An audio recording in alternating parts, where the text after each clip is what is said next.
All right, people, I think it's that time for the Big U update. Okay, if you've been following LA gang politics, if you've been following the streets, you've been following the podcast dramas, you'll know the story of Big U. But I'll refresh your memory on some of the backstory about Big U. But essentially, Big U, okay, was a notorious figure in the LA streets. He was one of the most famous and really successful Crips when it actually comes to, the intersection between the streets and the gangs of LA and the actual industry. This guy was having TV shows made. He was signing, he was helping instrumental in the careers of famous rappers. He was kind of the muscle behind a couple of famous rappers. Allegedly, he was extorting big famous rappers too. Okay. Big U is a legendary figure. This is a hot new hip-hop article. Who is Big U from street legend to accused industry enforcer? All right, he was once praised as hip-hop's gatekeeper and a community leader, but Big U was now facing federal charges of murder, extortion, and running a criminal enterprise, okay? Gang affiliations in hip-hop ain't nothing new, but the federal authorities are saying Big U weaponized his ties in a way few others have. Known throughout LA and beyond as a music exec, community activist, Henley is now accused of operating a criminal enterprise that used fear and intimidation and violence to maintain control across LA. They dropped a 107-page federal indictment calling out the Big U enterprise, saying he was running the rolling 60s in LA like a gosh darn mafia. Extortion, robbery, fraud, murder, and all of it under the cloak of an illusion of community activism, okay? Big U was a huge figure across LA street politics, okay? This guy's infamous. He's been shouted out in songs. He's done interviews with a lot of big famous rappers, okay? And I covered all of Big U's backstory as well as the very dark downfall and all of the charges against him in a very long video on the main channel that I dropped not so long ago. I think it was April that I dropped this. But it was on the 17th of March, 2025. So this is a whole video I did, the dark downfall of Big U. Okay, it was 5 months ago. I explained everything, his backstory. So if you don't know much about the Big U situation and you're new to this and you want to know everything that led up to this, you can go check that video out. But essentially, he was running the Rolling 60s militant, allegedly. Okay, but he ended up having a very personal issue and he ended up allegedly being responsible for the murder of one of his son's friends, who was ironically somebody that he had actually trained in football. He's involved in community activism. He was training the young teens in his community to play football and get into the football, the NFL, trying to get people up into the NFL, and he got his own son into the NFL.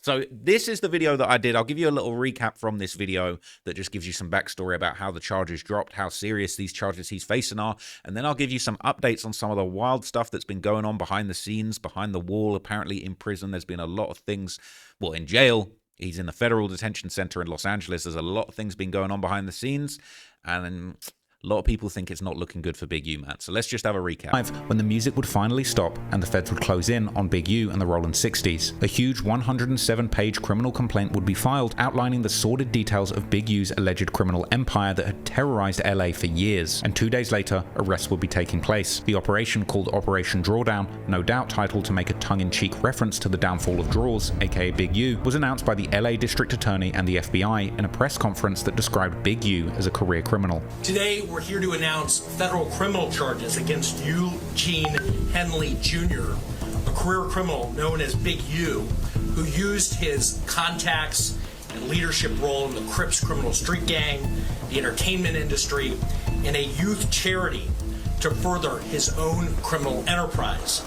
An enterprise engaged in murder, extortion, robbery, COVID fraud. Henley engaged in a murder of a musician signed to his label in 2021 and dumped the victim's body in Las Vegas off of the I-15 freeway. He then attempted to evade and obstruct the investigation into the murder, including ordering witnesses not to speak with law enforcement. The DA would even reveal that they had been following Big U's podcast activities as part of the investigation. Here, as I said, Mr. Henley is a widely known leader within the Rolling 60s.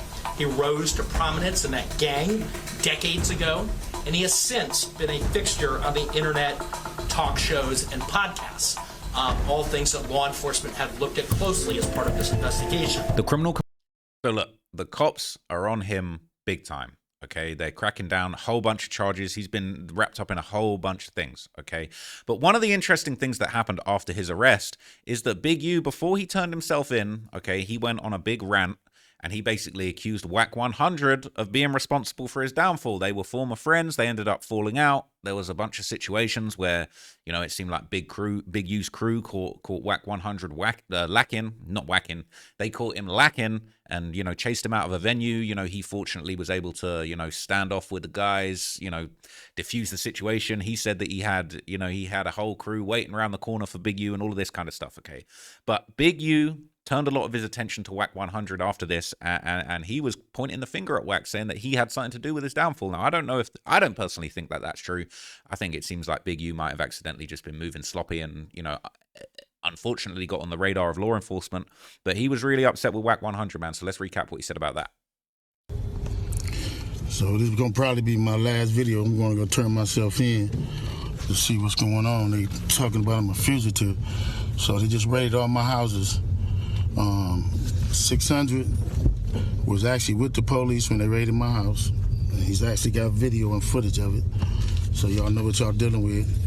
And I just want to say this to y'all. When they raided my houses and my property, they was asking about Whack. Whack, loose cannon, 600, and this internet stuff. All of y'all filed. All y'all who be sending shit around the internet, all y'all who be promoting and listening to what these niggas saying, all y'all giving these likes and hidden likes, all y'all supporting this. All y'all guilty of this fuck shit. If you have something against a black man, you should handle it with a black man in the streets. Whack said 100 times he was gonna take my contracts. He working with the FBI. The FBI went to the city 3 days in a row and told the city they didn't want nobody to give me no more money. They went to all the different celebrities and told all the different celebrities, don't give me no money, don't help me, don't do nothing for me.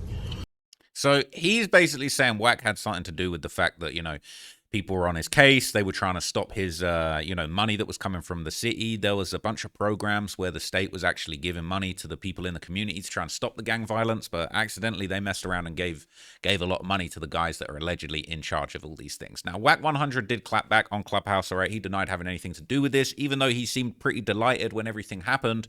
He did deny having anything to do with it, but I want to make that very clear. But I you know what I'm saying? It's just, it's interesting and it's relevant to the whole situation, okay? So Whack basically denied it, all right? He explained that I ain't have nothing to do with what went on, but Big U was playing with fire, having this beef with Whack, with everything going on. So let's hear what he said. You picked up more than 10 occasions we read the federal motherfucking money given to the motherfucking victim. You stupid motherfucker. You pressing. They got a motherfucking Scarface goddamn camera in the motherfucking clock, and you sending Vay, a civilian, who's supposed to tell on you. Vay ain't no goddamn gang member.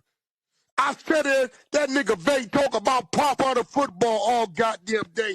Got an old white woman, live over there in goddamn Port Ranch for a wife, and want to come over there, help you with the football. You know what you do? Come fuck with me, cuz. Go fuck with me, cuz. Hey, how you doing? I'm Eugene Henley, developing options. I'm here for the people. I'm here for the community. Kill the motherfucking kid, though, right? You bitch-ass nigga. Nah, nigga. Rayshard Williams, that's who the fuck we need to pray for, you bitch-ass nigga. Rayshard Williams was the best friend of Deion Henley, your son that played for the San Diego Chargers. So how he looking at you? Your oldest kid don't even fuck with you. So look, Whack went wild, right? And there's a whole bunch of other stuff where Whack just went crazy at Big U, and he basically said, bro, you put yourself in this. You was moving crazy. You made some very bad moves, and essentially, you're in big trouble now, and don't be pointing the finger at me and saying that I got something to do with that. Now, jump forward to, you know, when these indictments actually got given down, okay? Essentially, it's reported that Big U was actually hoping, he was praying that he might actually be able to run a play and get Donald Trump to try and get him off of these charges. All right, so this is an interesting thing that came out that I didn't really get to cover in my video about Big U, but this is something that happened later on. Feds were saying that LA Gangster spoke about the Orange Man, Donald Trump. Okay, I'm not calling him the Orange Man. Okay, look, all right.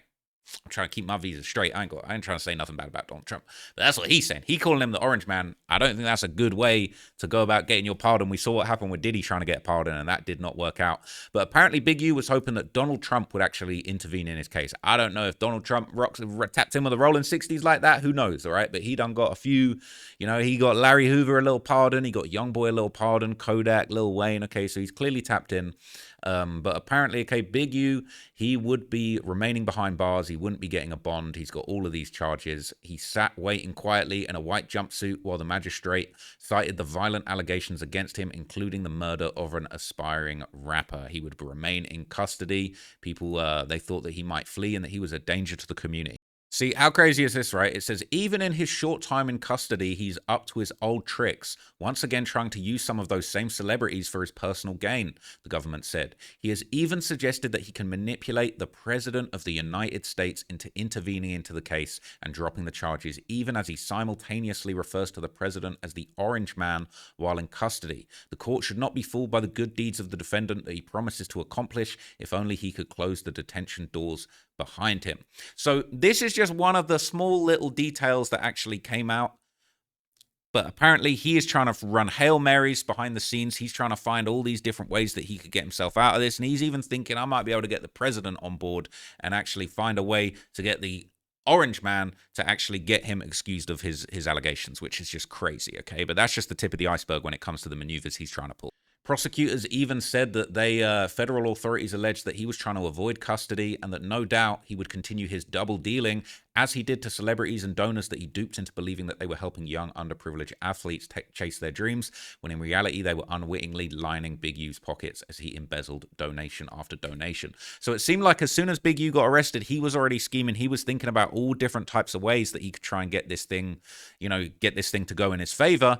And there's some interesting development. So in another development that came out after I made my video, it said Big U's trial date has been set, but there's so much evidence that it's overwhelming prosecutors and defense lawyers. Okay, so they're basically saying the Big U trial actually got pushed back because there is so much for everybody to get through that essentially they're going to need a whole bunch more time. It says Big U will remain in federal custody until at least May 2026 after a judge ruled that prosecutors need more than a year to prepare for trial in a sweeping racketeering case involving 19 gang members and tens of thousands of intercepted phone calls. Like, just think about that for a second, okay? This ain't just a couple of phone calls where he slipped up and said some incriminating stuff.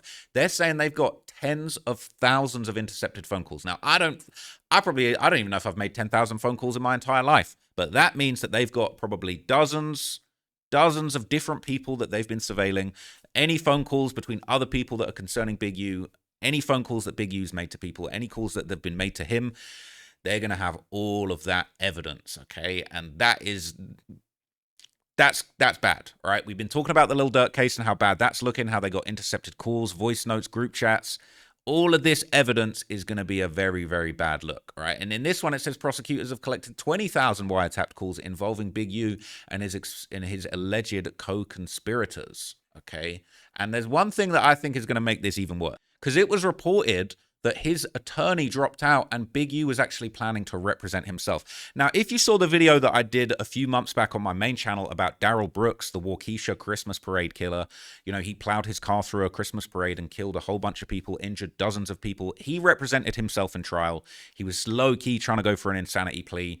That crashed and burned. There were lots of viral moments of him arguing with the judge. He was getting taken out of court. He was getting silenced. He was taking his shirt off in there. It was absolutely crazy. A whole bunch of antics didn't help, and he got the book thrown at him, okay? Now, I don't know if Big U maybe has a background in law. He maybe has got people that are going to help him. Maybe he's got, some time in the prison library, and he's going to try and educate himself on the law. He's got a whole year. But it says LA street figure Big U is planning to represent himself in his federal RICO case after his lawyer dropped out. Attorney Arturo Hernandez filed to drop him as a client, blaming a total breakdown in trust and communication. Now, that is a very interesting statement. Breakdown in trust and communication.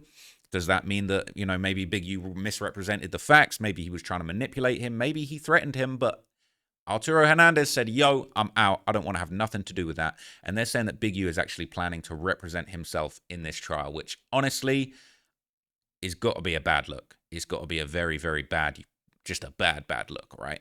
And as we discussed in the previous article, okay, Big U was apparently, trying to get help. He's trying to enlist the president. He's trying to get a pardon. He's, reaching out to his celebrity friends. And I'm going to bring him up again, Whack 100, okay, who at this point was Big U's mortal enemy. They used to be friends. Even he would actually claim, okay, that Big U even reached out to him, or Big U's people reached out to him and actually said, yo, can you help us out with it? Can we squash this and can you help us out with it? Okay. And Big U's people actually apparently revealed that there's around 75 Rollin 60 Crips that are in the paperwork that could be loose ends, could end up helping the authorities. Like, there's a whole lot of people that potentially could turn on him, and this is a bad look. And it's gotten so bad that he's humbling himself, trying to get help from Whack 100 to try and overcome this thing, man. Let's hear what Whack said about that. Okay. I get a call, Big U people. They say he needs some assistance. Oh no. They say he sent his apologies. Whack, you ain't nowhere in my paperwork, nowhere. No presence, you ain't been talked to, nothing. I said, I ain't worried about that, and I ain't got nothing to do with shit anyway. But 75 Rollin 60s is in the paperwork. Say it ain't so. 75. God damn. That's a big number. Now, let's pump the brakes. So look, Whack saying that, look, they called out to apologize. They said, look, all right, Big U was wilding out, saying that you had something to do with this. That's cap, okay? And we need some help, all right? Because there's 75 people in this paperwork. We don't know if anyone's going to turn on us. It's going to be a really bad look. And apparently, Whack would claim that Big U is even looking for help to expose the snitches on the case, but that really isn't going to be a good look when the prosecutors find out that you're trying to expose and you're trying to basically get information about anybody that might be working with the government, because those should be protected people under this case, right? Well, Whack, can I ask you a question going back to what you brought first? What did Big U need help with? You know what he need help with? You know who they looking for? They looking for the exposers. So he's saying, look, that he needs help from the exposers. Now, look, I had my little back and forth with Whack. Okay, we started our relationship on very bad terms. We pieced it up. We kind of got some understanding. We got to know each other a little bit better. And I'd say I'm friendly with Whack now, okay? But I've seen him and his exposers. I've seen them come up with some crazy stuff, right? Stuff you would never expect, paperwork, allegations, all kinds of stuff, man. And like, bro, I would never want to mess with them exposers. That's all I'll say. Okay, now I've got to know Whack. I definitely don't want to be an enemy of Whack, because those exposers get busy. All right. And Whack would basically go on to say later in this clubhouse, all right, it's not just the people on the indictment that want to tell on Big U. He's made a lot of enemies over the years, and a lot of people want to get him down. And now he really is up against a whole army of people that are just not feeling it. 25, that's wild. Hey, listen. Of your own is the crazy one. No, 4 or 5 it is immediate indictment. We talking about all over the last 4 or 5 years who got pulled over. Yeah, he doing this, he doing that, they doing this. Called over here, he doing this, he doing that. 75 of them. God damn. I also got a call from the 50-50 yard. It's about to be a revolt. So look, he's saying that you got all these people on the case. There's other people, like that's a lot of people. And he's saying that even in the yard, he's getting a call from the yard, and they're saying in prison, Big U having some problems. He's having some issues in there. He's having some problems, you know what I'm saying? And it's a really difficult situation he's in, you know? And look, he's been alleged to have done some pretty bad stuff, but that's definitely a lot of pressure. That's not a situation that I would ever want to be in, okay? That is really tough, all right? And Whack basically goes on to say, okay, that there's a chance that Crenshaw will be turned completely upside down if Big U decides to start working with the state. Because at the end of the day, Big U, this is my opinion, but Big U probably knows everything that's been going on in the streets of Los Angeles for decades, okay? He is probably privy to all type of information, all type of crimes, all type of stuff going on. And if Big U decided to start talking about what he knows, who knows, all right? A lot of people have felt like, well, you know, there's no bigger fish than him. He's the top of the food chain when it comes to this stuff. But hey, we don't know what else is going on behind the streets. We don't know what other crimes that the feds are really trying to get solved in this situation, okay? So there's no, as far as I know, I haven't seen anything to suggest that Big U is working with the state, but people are saying if he did, it would shake the LA streets to its core. Upside down like a mop. That Big U shit gonna shake the whole Crenshaw district. 75 niggas in the paperwork that get exposed, and if he start rolling on overall shit, man, look. But guess what? J.O., this 75 people could now become made men. Hey, you see, they multiplying. I'm telling you. Hey, bro. So look, he's saying, look, Crenshaw will be shaken to its core if Big U starts exposing what's going on, but then them 75 people, there's a vacuum, there's a big space. The leadership position in the rolling 60s there's a vacancy, okay? So he's in a really bad situation because on the one hand, people might want to snitch on him to save themselves, to try and get themselves out of a jam. But then on the other hand, people might want to betray him to try and take over leadership of this notorious street crew. So he's in between a rock and a hard place. This is a seriously bad situation. Now, another person who came up a lot in my documentary about Big U, and he's been a big part, is a Rolling 60 member who has been very notorious in the streets as well as on YouTube by the name of Christopher Lovejoy, aka 600. Okay, and he's been popping out of the courthouse. He's been reported on this situation, very fearless, very brave. All right, he's got the whole army of 60s that are behind Big U. He's going up against them, and he's basically getting to the courthouse and he's reporting what's going on. And 600, he's basically saying that according to him, Big U is really done with the rolling 60s. All right. And he's actually put down his flag. He's not messing with the gang anymore. And, that could indicate how he's planning to take this case forward, how he's planning to try and run this thing. But 600 had a lot to say about it too, man. He's been talking to people that we know mutually.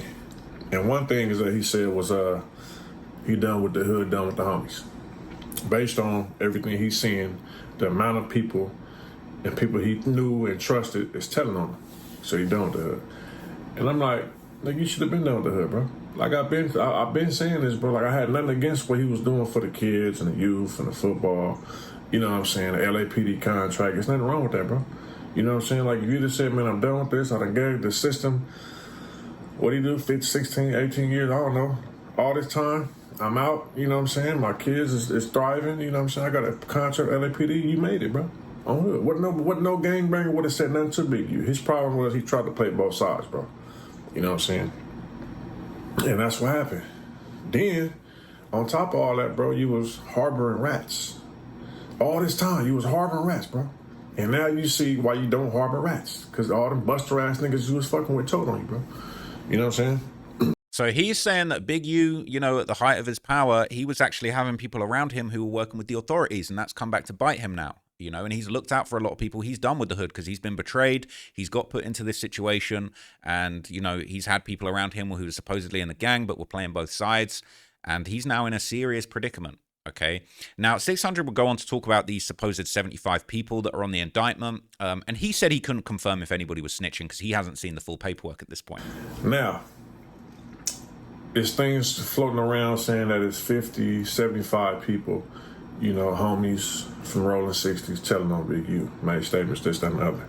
I can't verify that because, I haven't seen it, and the people that saying it can't give you one name, you know what I'm saying? I'm not saying it's cap, but it's like, I don't even speak on that type of stuff, bro, unless I got to work.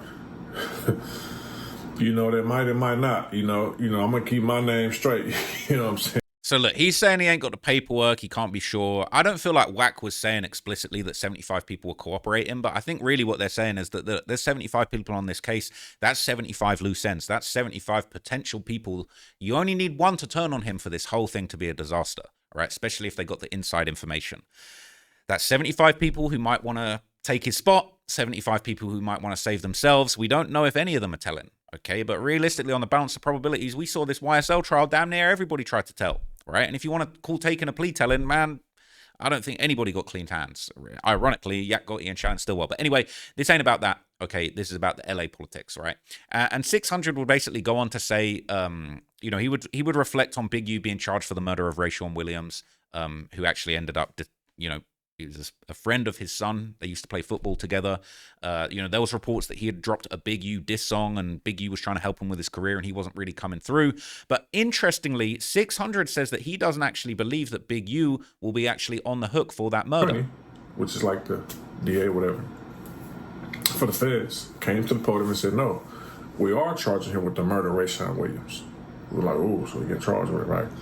So my point is, and bring it up, which I always told y'all, Big U is not going to get convicted on that murder as far as what I believe and what I see, the facts on the table, unless they got something that we don't know yet. Based on what I see, as far as the motive go, what's the motive? Because he made a diss song? Where's this diss song at? Because there's been plenty of diss songs with Big U that use his name. You know what I'm saying? And he can say, reference, well, I didn't kill him. He made a diss song and said my name in the song. You know what I'm saying? Then the murder weapon. Where's the murder weapon at? No weapon. Then they can't place him at the scene of the murder. They have blank spots. They're assuming he was in this vicinity at this time when his phones were off. They couldn't ping his phones to the murder. You know what I'm saying? Can't place him at a location. I think he beat the murder. So Hey, I'm not going to lie, 600 might have to get his law degree and go and defend Big U, because he's making pretty compelling cases for how he might actually beat this. Now, elsewhere in the interview, 600 would also allege that Big U essentially actually isn't that worried about this situation, because he admitted that he didn't pull the trigger, and that basically he's keeping it real that, look, yo, I didn't actually do this. I know I'm going to be good because I know that I didn't do this, and he's actually got confidence behind the scenes. Out his own mouth. I'm not worried about the murder. I wasn't the one to put the trigger. It's not what you know, it's what you can prove. Big U saying that he's not worried about that murder charge, and he's not the one who put the trigger. Now, you can take that for where you want to take it, you know what I'm saying, and analyze it and think about it and assume this, that, and the other, but he's confident in that, you know what I'm saying? He wasn't the one to put the trigger. Now, the streets have a whole nother definition, a whole nother assumption, whole nother story of what may or might not have happened. You know what I'm saying? But go talk to the streets and see what the streets got to say. You know what I'm saying? I'm just saying, Big U say he ain't do that murder, bro. And whether he did it or not, you know what I'm saying? From the information that we got that they're placing on him, I see him beating the murder. You know what I'm saying? So I'm not going to lie, the way he's phrasing that is very interesting, because he's basically saying, he's not saying I didn't do the murder, I got nothing to do, I don't know what happened. He's saying I didn't pull the trigger. That kind of indicates that maybe there's some knowledge about who maybe did pull the trigger, but we don't know at this stage, okay? But he goes on to basically explain that Big U was actually trying to have a speedy trial. He wanted the trial to go on much quicker than this. He essentially didn't really want to actually, push things back a year, and even though he wants to defend himself, he felt like he didn't need a year for the trial. But basically he's saying that other defendants suspiciously who got out on bail for these RICO charges, which are very serious, it's them that wanted it delayed, and then that might be perhaps an indication of just how bad things are behind the scenes and who actually might be playing a role in this trial. I'm going to go to trial in 2 weeks after he got arrested. The only reason they didn't start trial is because the other 6 people who somehow made it to the streets when they got picked up on the RICO charges, man, they was able to get signature bills and hop on the streets however they did it, you know what I'm saying, whereas no one ever knows how you can get picked up on a RICO and be out on the streets with a bail. We don't know, you know what I'm saying, strange stuff going on all the time. But anyway, them other 6 people said that they didn't want to go to trial that fast. They want to go to trial. They ain't taking no deals, but they don't want to go to trial in May. Big U like, man, he was mad. Like, man, I'm trying to go to trial, get this out the way. I need my paperwork. You know what I mean? I need my discovery. I want to see. Let's take it. Let's go to the back. Let's go to the box with it. I ain't do that murder. You know what I'm saying? So they're saying that he actually did want to go to that. He wanted that trial 2 weeks after he got arrested, which is actually crazy. I don't think that would have helped, but who knows, man, because it all depends on the evidence that they've got on him. But once again, 600 did actually open up and claim that he spoke to Big U, and Big U finally admitted that, yes, 600 and Wack didn't have nothing to do with this case. They didn't snitch, they didn't inform, they didn't infer, they didn't have nothing to do with it. He finally admitted that me and Wack ain't had nothing to do with this case, that we know nowhere in this paperwork, which we already knew that, because when he sent out that video and said y'all should go, he snitched on us and said y'all should go get Wack and 600, y'all got the wrong people. Huh? Right ass shit you talking about. When he said that, once again, Butler, the U.S. attorney, came to the podium and said, Big U said that, And none of these men, 600 Whack 100, has ever spoken to law enforcement. You know what I'm saying? Cleared that up. So 600 will basically go on to suggest that like Big U is actually just labeling people as snitches so that they can, get dealt with in the streets. And apparently, this is something. This is 600 saying this, okay? But this is apparently something that he claims that Big U has done before, putting this jacket on people and essentially, putting people in difficult situations with some of these allegations. He just steady trying to throw jackets on niggas, you know what I'm saying? Snitching lies, snitching dry, snitching all the same, bro. You know what I'm saying?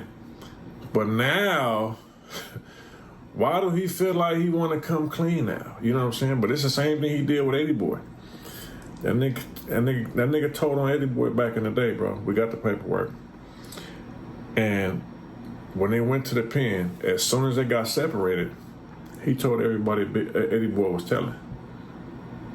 You know what I'm saying? Niggas tried to get at Eddie Boy for that. Eddie Boy fought through that shit. So, 20 years later, he come out and say, oh no, Eddie Boy never told. Nigga, the damage has already been done. You could have got this man killed, bro. You know what I'm saying? Same thing with me, nigga. So he's saying that, look, you put the snitch jacket on somebody, it can lead to them dying. And ironically, I'm not trying to infer anything here, but look, this is unfortunately what happened in the Nipsey Hussle situation. But this happened the other way around. He allegedly told somebody that they were a snitch, they need to clean up their paperwork, and they came back and shot Nipsey because that was so serious. Just even putting that jacket on anybody, that was enough to want to get him out of the way. Okay, so I ain't even trying to do that. Okay, I ain't even trying to do that in this situation. But there's 75 potential loose ends that are going to be a big problem for Big U. Now, later on, okay, this is one of the last things that he says that I think is relevant, but he basically says that Big U didn't want to leave the hood. He didn't want to put down his flag, okay, but he was basically forced out of this structure by circumstance. The situation that he is in is so serious that really he can't even be in control of what's going on anymore. He can't even be affiliated with what's going on anymore. But like I told y'all, bro, these niggas always say they done with the hood when it's too late. This is why I give myself my flowers, bro. I wasn't forced off nothing. That nigga's forced off. I told you, they say they done with the hood when they get life in prison, when they get shot up, when they dead, when they get told on, when they get paralyzed, by force. I walked away on my own too, said, fuck these bitch ass niggas. These niggas ain't no good, bro. Fuck all them niggas, bro. I don't give a fuck about no gangbanging, bro.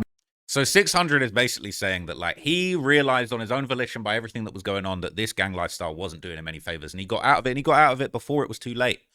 And now he's basically saying, look, Big U, he's in so far over his head in this situation that really he's just doing the best that he can with the options available to him, and he's trying to play it the way that he's playing it to just give himself the best chances. Now, look, okay, I ain't got nothing against Big U, all right? I'm just following this case as a reporter, as a journalist, okay? I done heard about Big U for years and years and years as this legendary figure.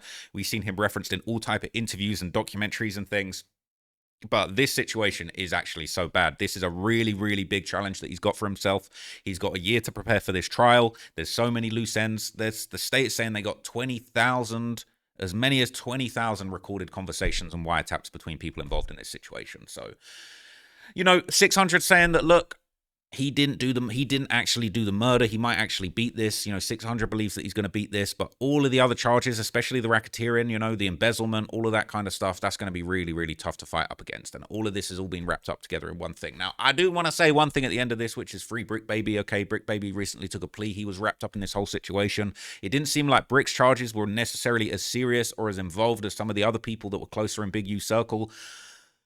But Brick Baby's taking his plea, man, and hopefully we're going to see him home soon, okay? But for all of the people trying to put dirt on Brick's name, saying that he did this or that, or that he's not solid, I mean, he is still in federal custody, okay? If he was really working, if he was really cooperating, I'm sure he would have cut himself a deal where he would have got out. He would have got out early, super.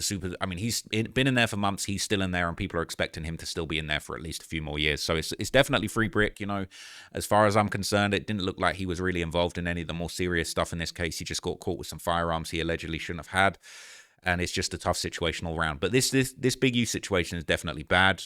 It's sounding like it's worse. Things are going on behind the scenes, and he's in a really tight spot, especially as somebody that was involved, allegedly running this crew with such a hard line.